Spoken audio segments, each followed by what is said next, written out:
Hello, everybody. I have enjoyed the month of August. There were a couple stinky decks, but overall, I went after really fun things that I knew I would enjoy, and some of those decks actually really surprised me by how well they actually played. This is the second month ranking video thing that I've done of my decks, so if this is your first one, welcome. So this is how these rankings go for those that haven't seen the first one. I am subjectively ranking the decks that I played for this month based on how good the deck performed in the games and how much I enjoyed playing the deck. So let's get to ranking the decks for the month of August, starting at the bottom.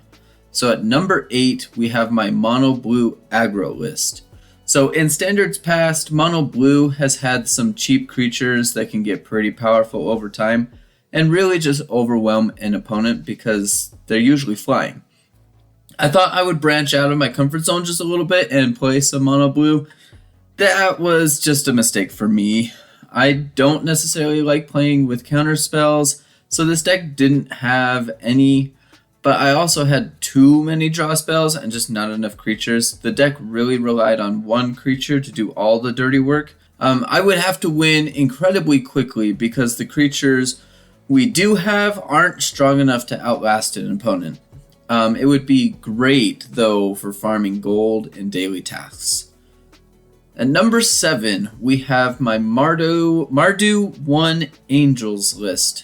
So I really tried something on this one. I wanted to play with all will be one, but wanted to try it in a different way than just throwing it into one of my +1/+1 counters decks. So I tried it out with Angels and it just didn't work.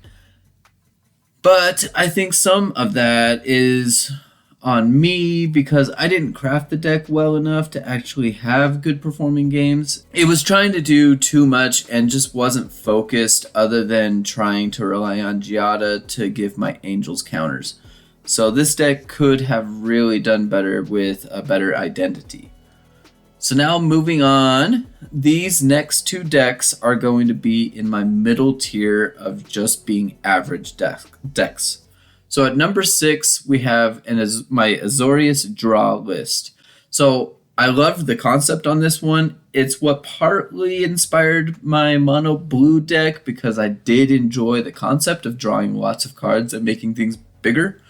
The only problem is the creatures I chose were just not good enough. After the games had ended, I realized that if I just focused on Teferi's tokens that he creates, it would have probably performed a lot better than it actually did.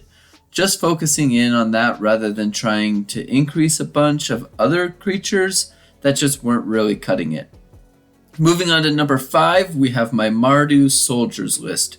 So overall, I think that this deck did fairly well. The main issue that I currently do have with this deck is that it's just not very polished. It is way too creature heavy and has no spells that can really do anything. The games are super quick, but if we start losing creatures early to removal, it's just really difficult to overcome. I tried dropping in black, but there just isn't a lot of soldiers in black, so it really felt like I was trying to force Bloodsworn Squire in there. I think with a little bit of polishing, this deck can be even better, especially since the games were just super quick already. Now, moving into the top 4, this is where I really start to enter into the great ideas and great games category of the decks. So at number 4, I have my Abzan Legends 2.0 deck. So this is obviously a deck that I tried to make better from a previous version, and the improvements really showed through. I tried to focus in better on the cards that I thought really performed well and try to get rid of the fluff. So Legends are always super fun for me, and I love being able to play with the Glissa and the other powerful creatures. So this deck is very good at taking over games when the game gets to the late game. The only problem that is keeping this deck out of my top 3 spots is that it just doesn't handle super fast aggro decks like Mono Red very well. I think that if there was better removal slotted into the deck, it would be a very strong deck. And it just hurts me having to put Abzan in one of my Abzan lists outside of the top 3. But I still think that this deck is a very good deck. Now, at number 3, we have my Esper Zer-Chance deck. So this deck is inspired by Covert Go Blue. I decided to play another version of this deck because it seems that Zer just kind of disappeared from the meta, and I'm not exactly sure why. It's a great card that makes enchantments just even better. Enchantments are super fun for me to be able to play right now because there's just so many really good enchantments. So I tried making a deck that didn't necessarily have to rely on Zer, but also was made better by Zer. There were games where I was certain that I was going to lose, but then I drew a Zer, and the game just flipped on its head, and we ended up winning those games. The other fun side of Zer is that we can make the enchantments that exile creatures into crazy threats, especially with Leyline Binding, which can be a 6/6 death-touching, life-linking, and hexproof creature, which is obviously super strong in itself. Now at number 2, I have my Golgari Eater of Abilities deck. So this was a crazy pleasant surprise for me, just like I had a crazy surprise in my last ranking video with my Ramping Copies deck. And I loved being able to play with this deck. It's just like the Rampy Copies deck. It's a bit more janky and fun, but it just turned out to be really good.